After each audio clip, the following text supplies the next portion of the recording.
Assalamu alaikum wa rahmatullahi wa barakatuh. The Prophet of mankind, the peace of our heart and mind, the most generous and kind, Sallallahu Ta'ala alayhi wasallam, has said, indeed, he who recites Salat, durood upon me the most, will be the closest to me on the day of judgment. Please recite after me.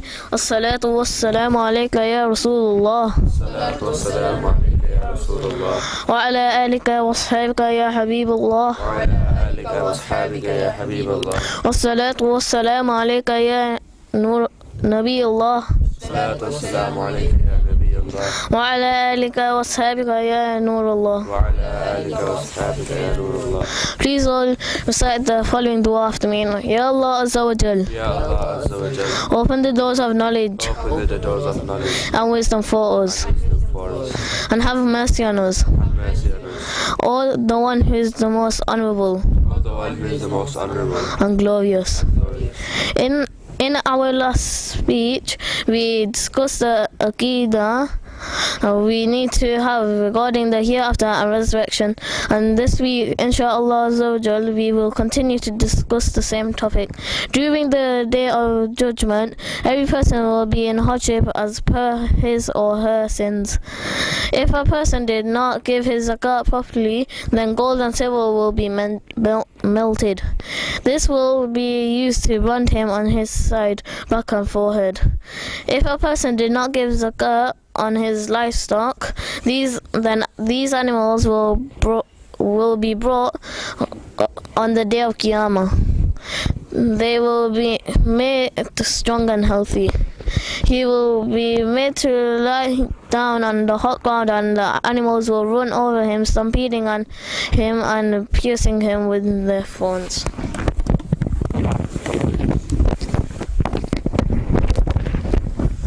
When they run over him once, they will return from the opposite direction, going exactly the same thing.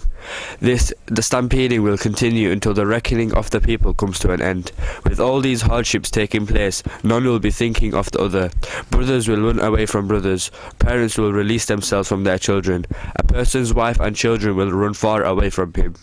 Everyone who will be caught up in his own punishment. None will be able to be of assistance to anyone else. Hazrat Adam alayhi salam will be commanded to separate the Jahannamis, dwellers of hell, from the Jannatis, dwellers of paradise. He will ask, how many from how many? And the reply will be, 999 go to hell from every 1,000. This will be such a time that due to sadness, children will become old.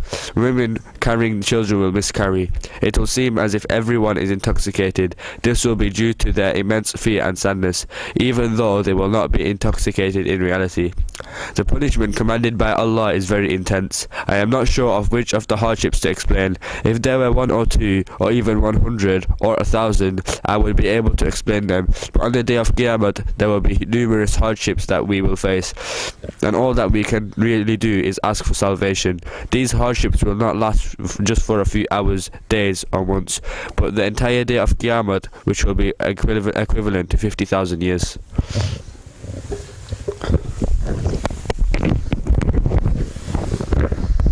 After almost half the day passes, all the people will find themselves in the same frightening position. They will then consult with one another and decide that they need to find someone to intercede on their behalf. They will then finally decide to present themselves in the court of Hazrat Adam alayhi salam, because he is the father of all the humans, and Almighty Allah created him with his Dast-e Qudrat and blessed him with a place to live in Jannat, and gave him the great gift of Nubuwwat. After much difficulty, they will then find their way to Hazrat Adam alayhi salam. They will say, O Adam alayhi salam, you are the father of all the humans. Almighty Allah created you with his Dast-e Qudrat and entered a chosen soul into you. He commanded the angels to prostrate before you and keep you in holy paradise. He blessed you with the knowledge of all the names of the things. Almighty Allah has also made you Safi, his chosen friend.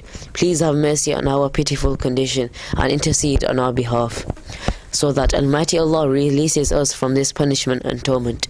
Hazrat Adam alayhi salam will say, this is not my position to intercede. Today I am in thought about my own position. He will say that the wrath of Allah is so intense that never has it been seen in this intensity before, and never will it be seen again. He will ask them to go to another.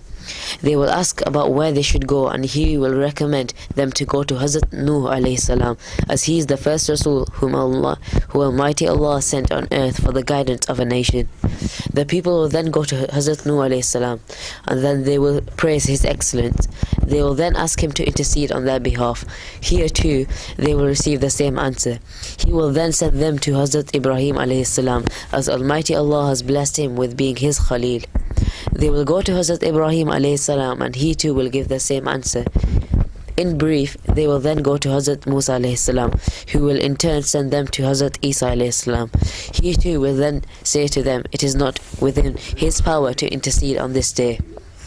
He will ask them to go to him, in whose hands Almighty Allah has given the authority of intercession, and who is without any fear even on this frightful day. He will ask them to go towards the leader of all the children of Adam alayhi salam. He will then send them towards Khatimun Nabiyyin Muhammad sallallahu alayhi wasallam, saying that it is he who has the authority of intercession. The people will go around in circles looking for the beloved Rasul sallallahu alayhi wasallam until finally they find him. They will say, O Muhammad sallallahu alayhi wasallam, Almighty Allah has blessed you with the power to open the doors of intercession.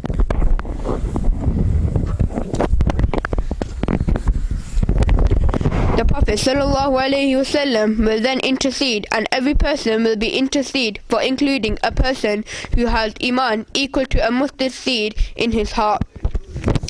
Huzur ﷺ will even remove such persons from hell who accepted Islam with a sincere heart and but not do any deeds. The Prophet ﷺ will even remove him from hell.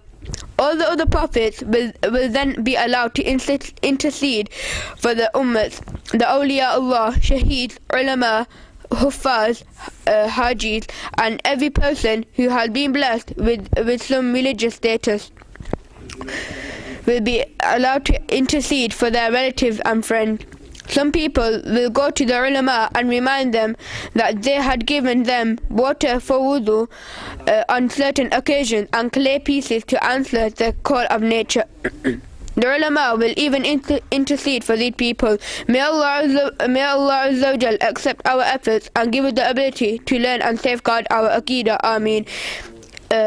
Next week, inshallah Azza wa Jal, we will continue to discuss the topic of the hereafter and resurrection. Until then, please remember us in your dua. Jazakumullahu khair. Assalamu alaikum wa rahmatullahi wa barakatuh.